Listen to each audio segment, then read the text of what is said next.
തഹജ്ജുദ് നിസ്കാരത്തിൻ്റെ രൂപം എങ്ങനെയാണ്? നമ്മളൊന്ന് ഉറങ്ങി എണീക്കണം. അലാറം വെക്കുകയാണെങ്കിൽ ഒരു 3 മണിക്ക് വെക്കാൻ ശ്രമിക്കുക. അതാണ് രാത്രിയുടെ 3-ാം യാമം ആരംഭിക്കുന്ന സമയം.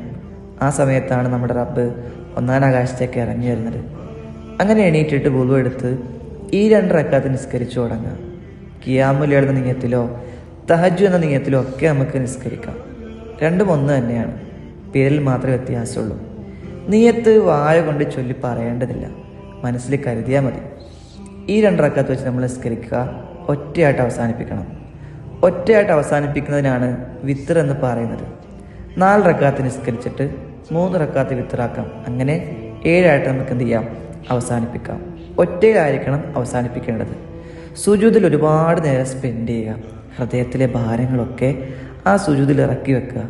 തഹജ്ജുദിൻ്റെ ആ മാധുര്യം ആസ്വദിക്കുക.